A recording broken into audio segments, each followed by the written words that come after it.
I'm going to record. Hello, everyone, and welcome to the February edition of the PFAnetwork virtual meeting. For those of you who I haven't met before, I'm Lindsay Bourne. I'm the Director of Education for PFCC Partners.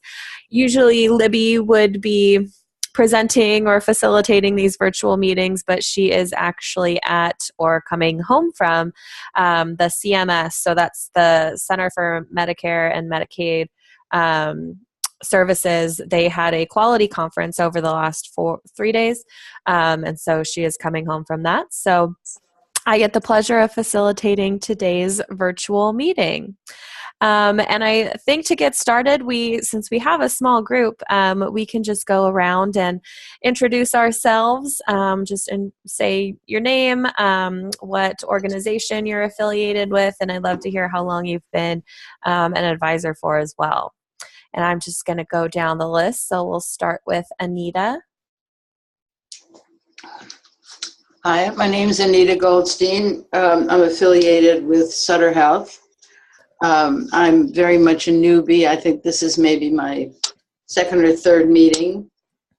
The value added for me is that last week I had the opportunity to experience a hospital for the first time in 40 years. Oh, wow. And I have to say that with very few exceptions, it was as though they had been listening in to this network and paying attention to whoever has done the groundwork, because I was treated very well and fortunately without incident. And as hospital experiences go, I would say it was very good. Well, sorry to hear that you were in the hospital, but good to hear that you had a pleasurable experience for all that it's worth. I think that definite changes are being made out there, so that's really good to hear. Thank you for sharing. Okay, Alan? Yes. Alan Watts, and I'm associated with Augusta University Medical Center. And I've been a patient family advisor probably for 10 plus years, I think. It's been quite a while. Awesome. Well, thank you for joining us. Thank you. And Bill? Hi there, I'm Bill Adams, and I live in West Central Minnesota. I do a variety of patient voice type work, including local stuff. I sit on the Patient Advisory Council at our local hospital and do a whole variety of other national work with Consumer Reports, for instance. And I was part of the Consumer Reports Choosing Wisely Patient Champion Activist program that they had for a period. One of the projects that I do is called Baby Boomers for Balanced Healthcare, which is a cultural change initiative, and I'll just stop at that because I'm just doing so many interesting things. I can experience healthcare on a first person basis. My brother-in-law is experiencing in the midst of healthcare, and so yeah, it's a frustrating experience for anybody who's involved with healthcare. Definitely. Yes, patients and families, alike. Definitely. Well, thank you for sharing. And let's move on to Pauline Anton. I saw you check in on the chat. You might be muted.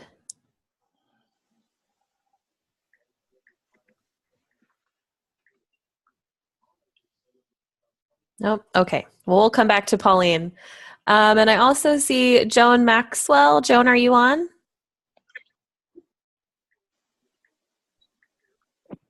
Hi, yes. Hi, how's it going, Joan? Hi, Lindsay. How are you? Good. How are you? I'm doing well. We're just checking in and having everyone introduce themselves. Oh, okay, great. Sorry, I joined a little late. That's okay. I'm Joan Maxwell. I am a patient family advisor at John Muir Health in Northern California, Walnut Creek, California. And I've been doing it for a couple of years. And then I'm also starting to do a little national work, thanks to the help of Libby and her team. And I'm working a lot on the opioid crisis with an NQF on a task force with them, and we're presenting a paper in March in Washington, D.C., and I'm going to be on a panel for that. And then I also just got invited to go to Boston to a 2-day meeting about post-surgical opioid use. So I'll be doing that as well. So awesome. That's very exciting. That's it. Yeah. Very exciting stuff in the works. That they're including patients in these discussions, I think, is really important and of value. So, yeah, definitely. Great. Yeah, and it's really great to see it happening more and more. Yeah, and I have a brother-in-law who suffers from opioid addiction as a result of a failed back surgery. So in addition to kind of my own experience, I also can speak as a family member of someone who's in crisis. So, yeah. Definitely. Well, thank you so much for sharing, Joan. Hi, Lindsay. I'm here. Yeah. Oh, is that Pauline? It is. Hello. Hi. How are you? I'm great. And yourself? I'm doing well. Super. Happy Valentine's Day. Yes, happy Valentine's Day to everyone. I'm from St. Joseph's Hospital in Nashua, New Hampshire. I am the co-chair, and I've been with that team since 2009. I also am a trained certified recovery coach for the opioid issues too. So I work heavily in the community along with the hospital people. Awesome. That's great. That's really wonderful for everyone. And thank you all for sharing your experiences and doing the work that you are doing in partnership to improve healthcare. No matter where you're starting, I know, Anita, you're fairly new to the role, but I mean, there's a great deal that you can learn from all of these folks as well. And even your contributions at this point, they're so needed and just really honored. So thank you all for your continued work as advisors. And thank you for joining me on today's virtual meeting. We'll go ahead and get started. It looks like all of you are using Zoom correctly and have been on it before. So I'm just going to skip over this. Feel free to chat in if you want to share some of your experiences a little bit more in the chat. Please feel free to do that. If you have questions of the other advisors, you can have your conversations in the chat as well. There's a small group today, so we have plenty of time and space and room for conversations. So PFCC Partners, we support the PFA network. This is our mission. We at PFCC Partners recognize that the quality of healthcare outcomes is improved when the expertise of the healthcare provider is partnered with the experience of the patients and families. And that is our mission, goes everywhere from at the bedside to the boardroom, just having patients and families partner to co-design and improve policies, programs, and care plans to reach those best possible outcomes.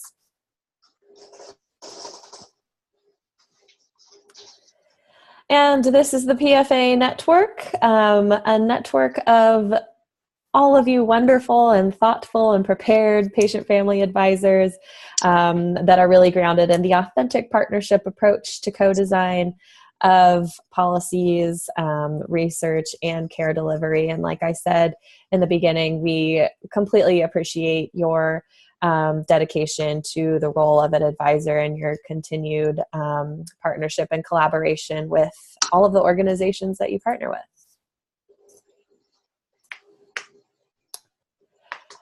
So one thing that I wanted to review, Libby actually brought this up to me last week and found some interesting information by way of our PFA interest survey.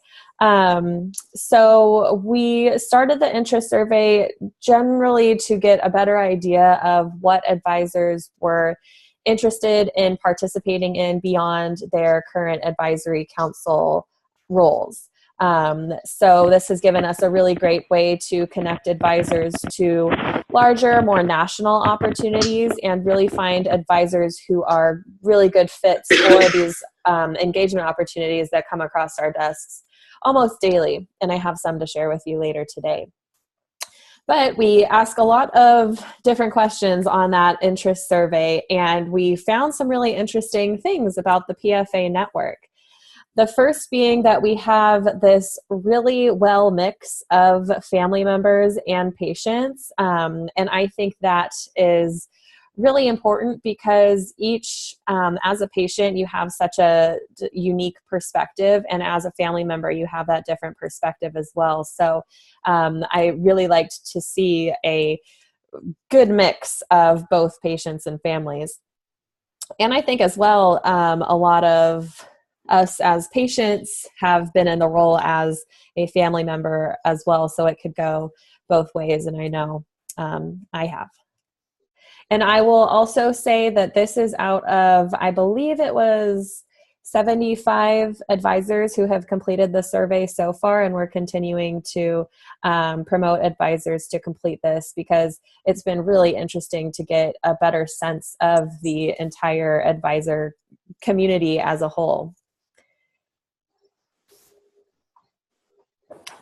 Also, in terms of our current community, we ask the PFA network, those who are completing the survey, their work status. And so we thought it was very interesting to see a good mix of those who are working full-time and then those who are retired. So those who are working full-time, incredible work for those of you who also take the time to partner to improve healthcare. And I think it's just incredible to see this mix as well, of having all these different work statuses, but all of you still taking the time that it takes out of your busy schedules, retired, working part-time, or not working at all, to contribute to this role.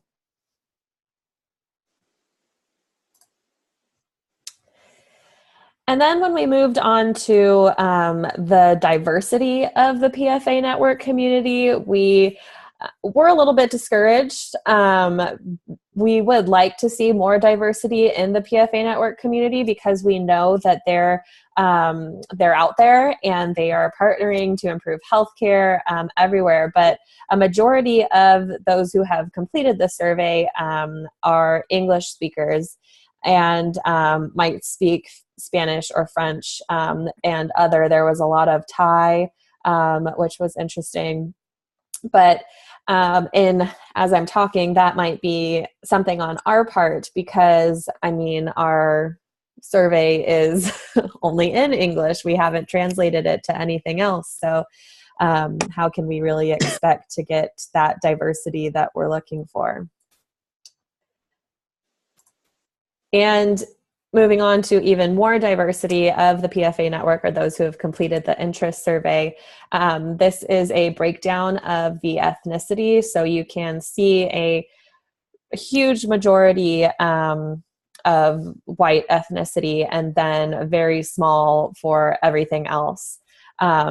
So this is something that we at PFCC Partners and in supporting the PFA network is something that we really want to work on and focus on, is building the diversity of the PFA network and the advisors who are involved in work at local councils on a national level and everywhere in between. So I would love to hear any feedback that any of the advisors on today's meeting have in how we can really build the diversity of the community. And feel free to chat in or speak up. We can have a quick conversation if you have some thoughts. Hi, Lindsay, it's Joan. Hi. We are challenged with this on the local level also at our hospital. And I think it has to be kind of start on that level, right, with the individual hospitals. And I think they should all have a goal of having the patient family advisory community reflect the population of their patients. And then I think it's working with the nurses to find people. I know that, like, for example, at John Muir, we made a real effort to get someone on the team who was gay, and we did, and he has made a significant difference in helping build awareness of how to have conversations with that population. And, it's really been a positive. Yeah. So I think there's just so much value to it, but I think it has to start on the local level. Mm-hmm. Yeah, I completely agree. And we work with a lot of organizations who are working to build advisory councils. And that is something that we preach constantly, is that you really want to have an advisory council that is representative of the population that you serve. And so with that, I mean, we can only push those folks so much to get out into the community and reach out to community organizations like that. And it sounds like that's kind of what your organization did, was made a real effort to try to get folks who were representative. Is that what I'm hearing, right? Yes, but like, Still a challenge. We still are missing a lot of ethnicities. Right. So, I mean, there's a lot more to do. Like, I don't know that we're a great example, but like, that's the one thing that I can point to. And I think part of it is, when do you schedule your meetings? And if people are working, or if they have kids, and how do you support them to become part of it? Because that's why you end up with, a lot of retired people, or people that work part-time, or, like you said, it's impressive that this many people who are working full-time are doing it, but also they may have the resources, and so that may not reflect on the whole community. Right. Yeah, that's a really good point. And yeah, I hear kind of the challenge, and we hear that with a lot of the organizations that we partner with as well. And we are also challenged with that in building the diversity of the PFA network. But I think it's something that takes a really meaningful effort. And I'm seeing Anita typing in, how about making the surveys available at a local level where many languages are spoken, and have meaningful follow-up when the results are in? Yeah. Do you want to talk a little bit more about that, Anita? Well, it occurs to me that, is my mic on? Yep, we can hear you. So it occurs to me that in many settings that I've volunteered in, that there's a certain amount of outreach and interest, and then there's a drop-off or a void. That the people who create, let's say, the surveys, and who are responsible for reading them and evaluating them, don't always connect with the people who have filled out the surveys to ask questions, or to get a deeper knowledge of who they are and what they want to do and what they can do. And over the years, I've been involved in a lot of volunteer activity that has failed because of that lack of follow-up. It takes a special skill, and it takes an awareness of the value of volunteers. And that, I haven't seen that that's lacking here, but at the local level, and when people interact, sometimes volunteers are not valued, and therefore their surveys are not taken seriously. I hear that. Yeah. And I think you're right with the follow-up. So you know that somebody is kind of looking at the work that you have done and the volunteerism that you have put in, and acknowledging that. I think that's really important. Yeah. Thank you. And it's not only about what people have done, Mm-hmm. but what people are expressing an interest Saying. in doing. Right, right. Yeah, that's a really good point. Okay, any other thoughts on this?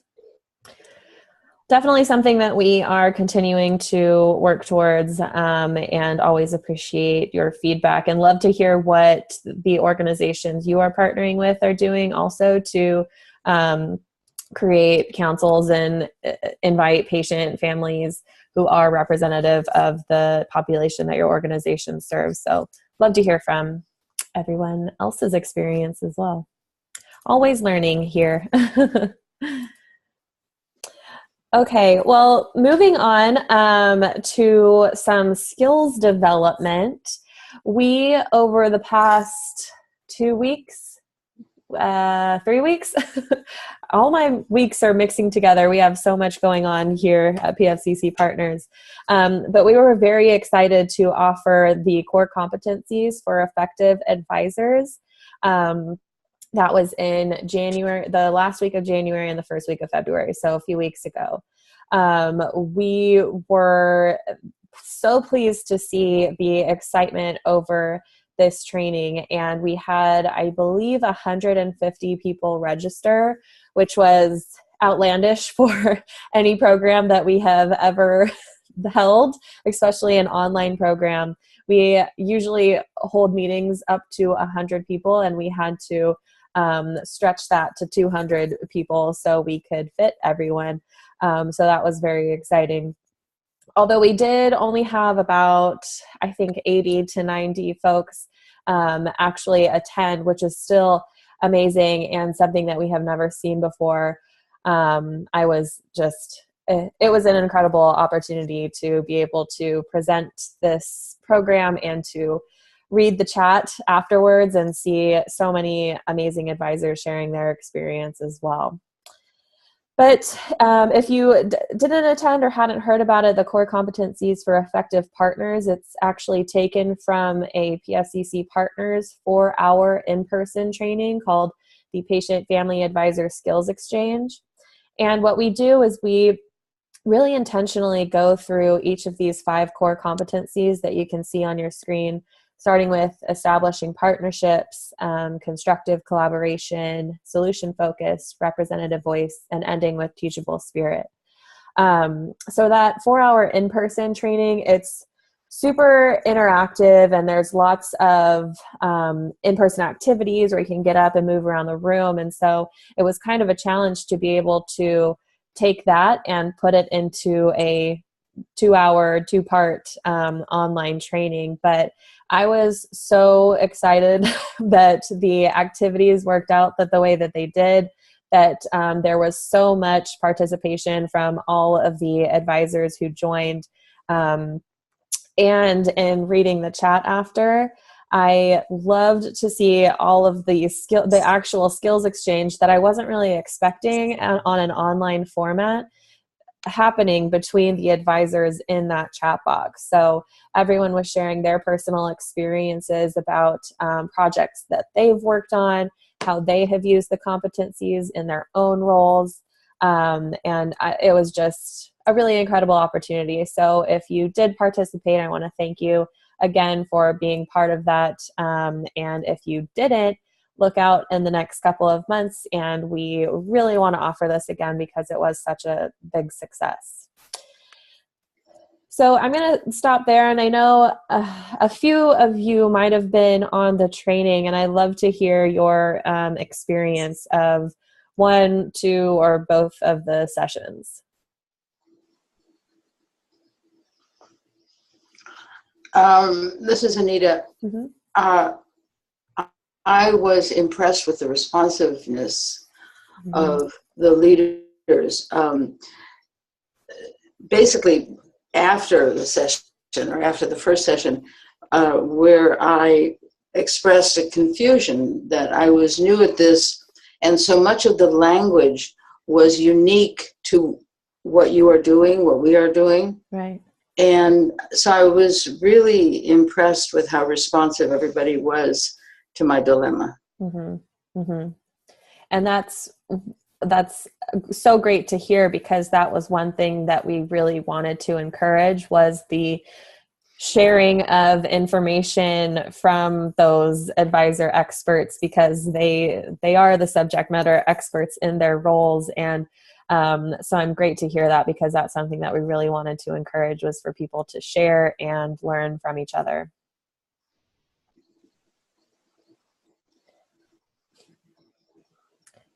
Anyone else who was on?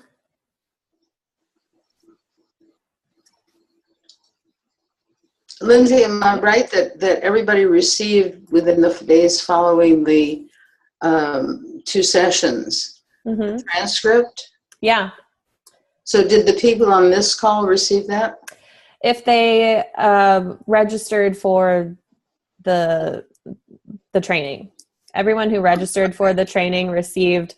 Yeah. So afterwards, I was really glad to be able to put that together, but we put together information about the actual core competencies, kind of like a takeaway for everyone, because this is a 4-hour in-person training that we had to pare down. So we had to figure out some way to give you some points to go off of and things that you could take back. So we had information about the core competencies, all of the co-designing that we did together. So we did a bunch of polls, created word clouds. That was all given to those who registered. And then also we included a transcript of the entire chat, because it was one of the most interactive chat boxes that I've ever seen in my history of online education.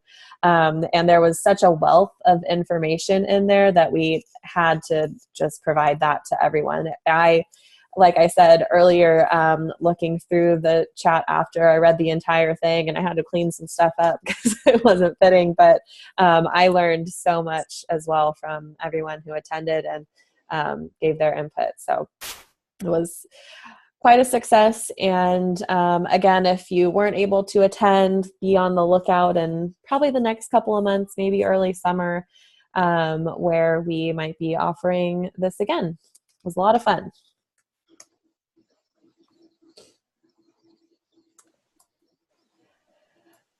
Okay, so as kind of a supplement to that core competencies training or the patient family advisor skills exchange, we also have QI basics for advisors. This also was created to be an in-person training, a 4-hour in-person training that takes advisors through basic methods and tools that are used in quality improvement. So we've seen more recently that a lot of advisors are integrating onto quality improvement teams or process improvement teams, where they are bringing their unique perspective to smaller improvement projects within the organization. So this training is meant to provide some of those basic methods and tools. So when new advisors go into one of those opportunities or join a quality improvement team, they have a little bit of background, so you're not completely going into the dark. So we go through some of those basic methods and organizational culture and process improvement, and then we get into what some people are kind of scared of, is data and using data for improvement. But it's really important that as advisors, we don't need to be the experts in quality improvement or process improvement. There are people who go through extremely intensive training to become quality improvement experts. But just to go into a team and have the background, and you've seen a run chart before, that's something that we talk about. You've seen some of this stuff. You have a better idea of how you can, as an advisor, have an impact on this team. So then we move into kind of the role of patients and families in quality improvement and how to partner and partnering for impact. So this is kind of that next step in advisor training that we offer. If you are interested in this, we can definitely come to your organizations and present this. We have information about it on the PFAnetwork website. We also are in partnership with the Quinn QIOs, so that is quality improvement networks and quality improvement organizations. Those are the folks who work with Medicare beneficiaries to improve many aspects of their care. And so they also have a great deal of advisors that partner with them. I believe, from what we've heard, is up to about 150 advisors, and that's nationwide, partnering at state levels with these quality improvement organizations and quality improvement networks. But for them, we are offering the QI Basics in contract with the National Coordinating Center. So we had our first, and this is online, so we'll do this training online as well. Online, it's 2.5-hour sessions with a practice assignment in between. So we had our first session last week, and we have our next session next week with the Quinn QIO advisors. And it's kind of interesting because we've actually had a lot of Quinn QIO staff members who wanted to attend to gain more knowledge about quality improvement basics. But so I guess it's pretty good in what it is. But again, it's definitely meant for advisors, and we've tried to get a lot more advisors in there, but have struggled. So again, if you would like to see this training at your organization, feel free to reach out to us, and there's more information on the website.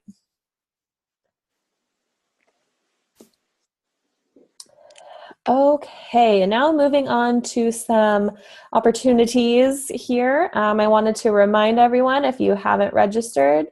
Oh, and sorry, Melinda, I was just seeing the chat box. Oh, in our conversation about diversity. So ensure that the PFAC charters include diversity and inclusive language. That's a really great point. Thank you for bringing that up. And yeah, going back to that, I think you, Anita, Melinda, and Joan, you're right in starting at that local level has got to be where we can start to have an impact and be inclusive. Thank you for that note. Okay, so registration for the 2018 PFCC conference is still open. The conference will be held in partnership with HSAG, Health Services Advisory Group, on March 12th, 2018 at the California Endowment Center in Los Angeles, California.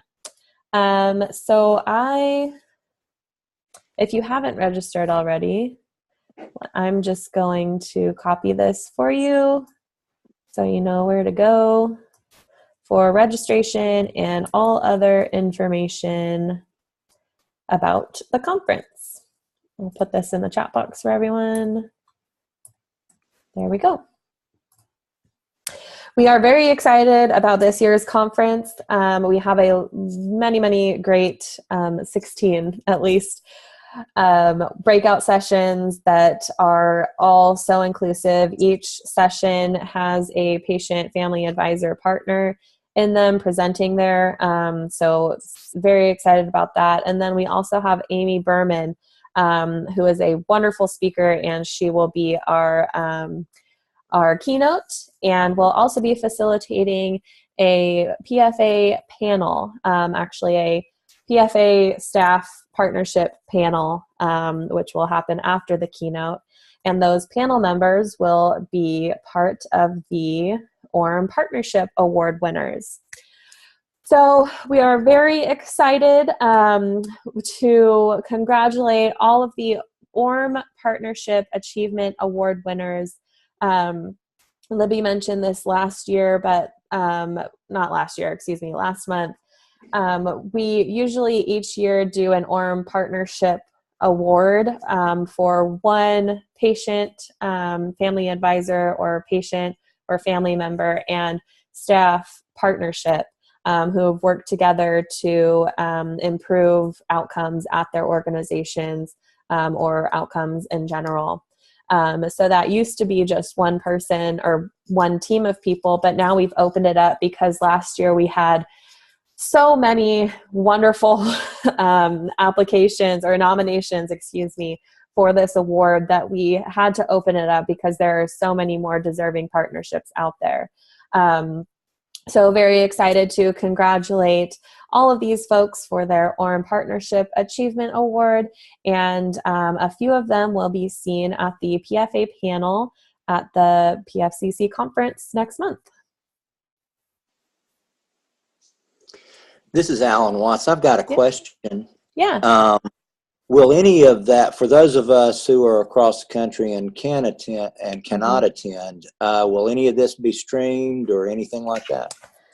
As far as I know, no, but that is a great question and something that we haven't thought about. I will bring that up to our conference committee and see if that's an option, and then we'll get back to you. But I think that's a great idea. I mean, at least for the keynote and the PFA panel, I think those are kind of the most important parts. So yeah, thank you for that thought. I will definitely bring it back. Yeah, I'll definitely bring it back. Okay. Wait, let me make a more specific note. Sometimes I write myself notes and I'm like, what did I mean by that? I just wrote streamed. That wouldn't have There you go. helped me. Let's get a little more specific so I can remember. Okay. Great. Any other questions about the conference or the Orem Achievement Award?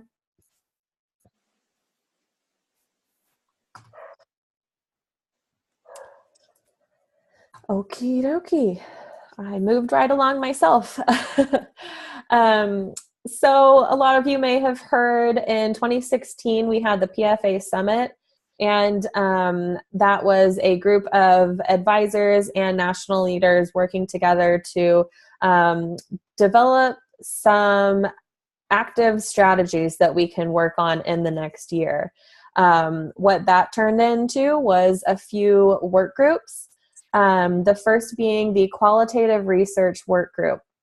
We've been meeting as a group for about a year, and in that year we have settled on exactly what kind of qualitative research that we want to do. So qualitative meaning more, and Melinda, if you're still on, you can explain it better than me, but it's more about stories than numbers. Is kind of how I compute it. Melinda, maybe you can explain it a little bit better. So yeah, more or less, we're getting the details that directly from the patient that can add some depth and additional perceptions that a survey we're limiting people's comments, and there might be things which are ongoing that we aren't aware of until we start to really hear from the patient. So thank you. Are you still looking for people to tell their experiences? Yes, we are. That's why I'm presenting this to all of you. So the topic that we decided on to get that kind of information that Melinda was talking about was discharge planning or discharge experiences. So we are looking for folks who have had a discharge experience in the last 90 days and would be willing to have go through a quick interview with us. It's more just to share your experiences, and like you can see on here, the results of these interviews that we collect will be used to create some guidance for successful discharges. We don't know exactly what that looks like yet because we haven't started our interviews, so we don't have a lot of qualitative data behind that. But it could turn into something like a checklist for organizations, an interview guide for other organizations.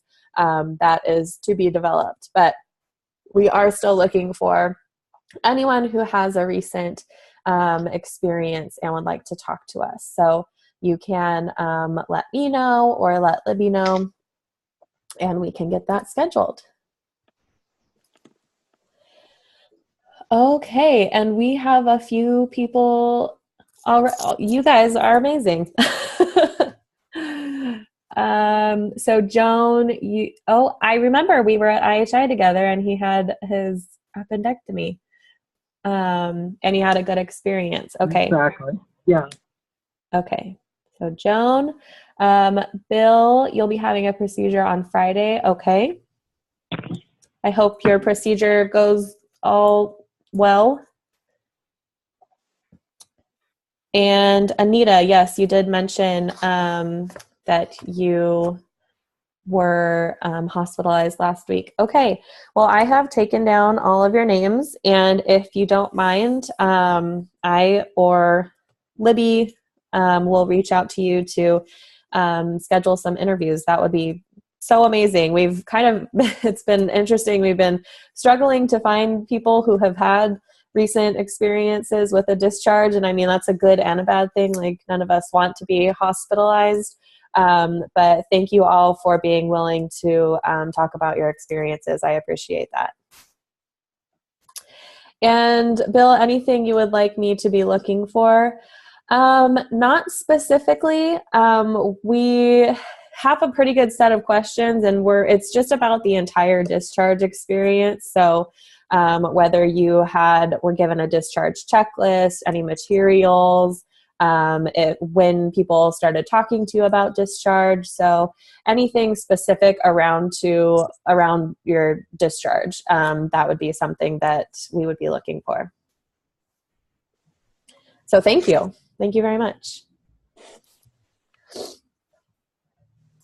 Okay.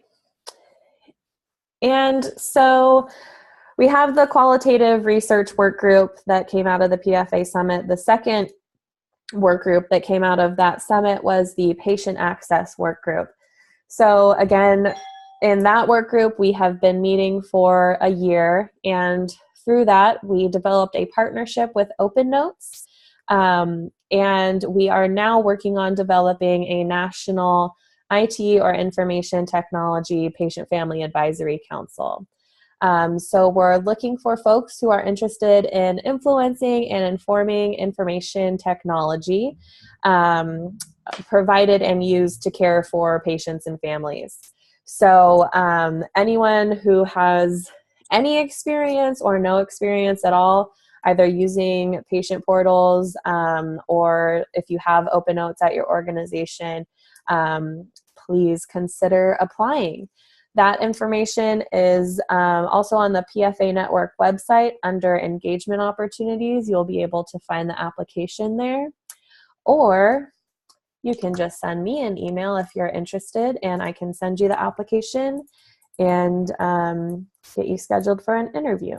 So I am putting my email in right now. Would that include people who use Sutter's My Health Online? Yeah, Sutter's My Health Online. That yes, I believe that is a patient portal. Yeah. Yep. Yes. Yep. That. Yeah.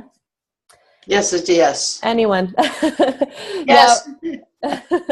We're looking for, in speaking about diversity, folks who have a diverse experience with patient portals. So if you know that you have one, but you don't use it, that could be helpful. If you have a few from different organizations, that can also be very beneficial as well. All of your unique perspectives are very important to us. So send me an email if you are interested, and I will get you an application. There is also a stipend available.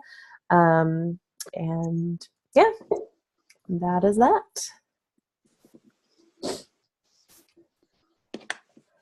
Okay, I have a few more engagement opportunities to present to you.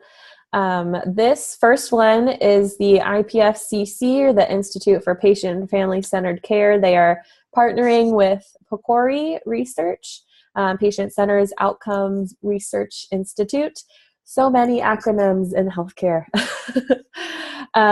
They are working on an advanced care planning project and are looking for advisors in Iowa to participate on an advanced care planning in primary care It will be mostly virtual quarterly conference calls. So if you are in Iowa or know anyone in Iowa, I guess let me know. I didn't put the contact information on here. So you can let me know and we can get you connected through the PFA network. And then one more PCORI opportunity. They are accepting applications and nominations for folks to join their advisory panels. They have 5 advisory panels. And you can see you'll be working on everything from refining and prioritizing research questions for funding, offering feedback on designs of clinical trials. So you can see all of those opportunities, and there's 5 of those advisory panels. So if you would like to apply or nominate someone, the deadline to submit those nominations is Friday, March 30th. And you can find details on those panels and its members and more information here. And for those of you who are interested right now, I'll just go ahead and put this in here.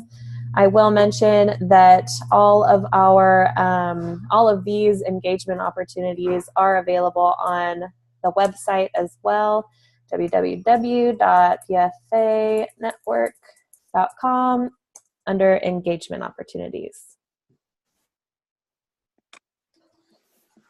Any questions on either of those opportunities?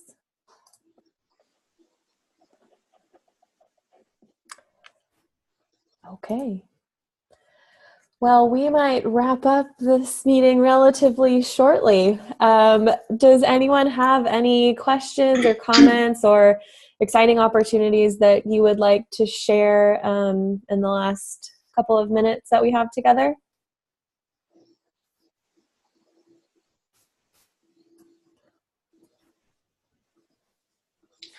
Lindsay, will we be regularly notified of these opportunities as they arise in our communities? Yes, actually, Anita, as part of the PFA network, we send out a PFA network newsletter on the 3rd Friday of every month. So a week after the PFA, the virtual meeting, you'll receive a newsletter, and that will have some of the top engagement opportunities in there, and just kind of a good reminder for you to go and check out the website too. That's consistently being updated with more opportunities. Thank you. Yeah, no problem. No problem at all. And again, as you all are part of the PFA network, you'll get emails whenever we have new upcoming learning opportunities, and hopefully we'll be offering the core competencies again for those who aren't able to join later this year. And this is Libby's email. Again, she would normally be facilitating these meetings, so if you have any other questions, please feel free to give her an email as well, or you have mine.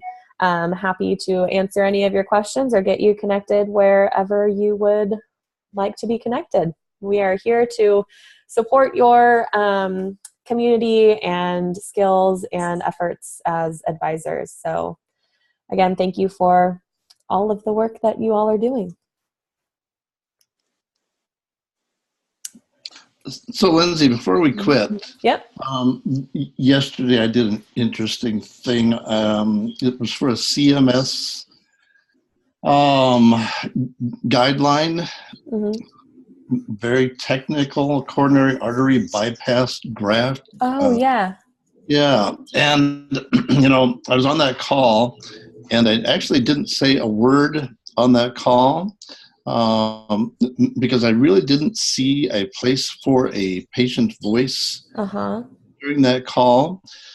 But I thought it was very interesting from a patient perspective to listen to the discussion and to understand that a great deal of that discussion was about coding. About, I would say 60% or 75% of that call was about coding to make sure that they were going to get paid Interesting. rather than talk about patients or the medical part of that, and I'm going to do it in email following up on that call. But I thought it was interesting from a patient perspective, well, it was a tremendous amount of reading and a lot of understanding that I felt that I had to do, although it turns out that I probably wouldn't have had to have done it anyway. But it was very interesting.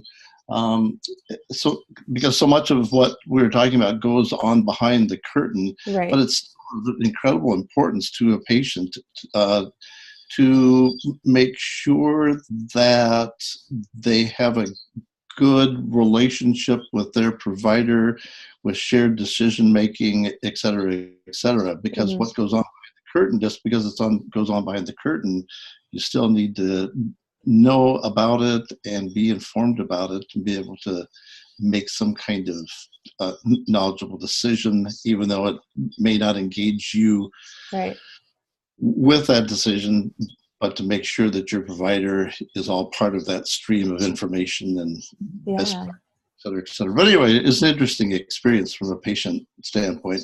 Yeah, definitely. Sounds like it's really interesting. And I can imagine that level of information and detail that you had to research and hear was, I mean, probably beneficial to you, because as advisors or patients and families, I mean, the more context that we have, the more relevant that our impact can be at the bedside level in our care and in partnership with these organizations. But that's really interesting to hear. That was that something that we connected you with? Was that the Quality Insights?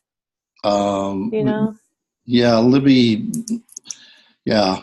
Okay, I'm going to ask her. I'll let her know about that, because they specifically come to us looking for patient and families to partner with and be on these calls. And so we don't want to waste your time, it really wasn't a waste of my time. It certainly didn't mean to imply that, but it was interesting from a patient perspective to listen to the discussion and realize that most of that discussion was really about coding. Yeah. Very interesting. Priorities, right? Exactly. Yeah. The medical industrial complex. Yep. Wow, that is very interesting. Well, I will pass that on to Libby, but thank you for sharing that. I think it is really interesting. And yeah, like you said, from a patient perspective and the experiences that you've had, you can see, like you said, kind of behind the curtain and what's going on. But very interesting. I'm a little shocked about that. Well, I'm glad I shared it then. Yeah, thank you. Thank you very much, because we've connected multiple patient and family advisors to these. I believe they're the technical expert panels, or it might be something, the technical expert panel. Yeah. So we've connected multiple advisors to the varying topics for these panels. So I'd like to hear from others on their experiences on the different panels to kind of compare and contrast what everyone's been experiencing. Well, I would think that on a lot of them there would be more of a place for a patient voice, but since all of this really goes on behind the curtain. Yeah, it does. That's very interesting. Well, thank you for sharing that. I appreciate it. Okay. Anyone else? Yeah, 5 more minutes, or I can give you 5 more minutes back to your Valentine's Day.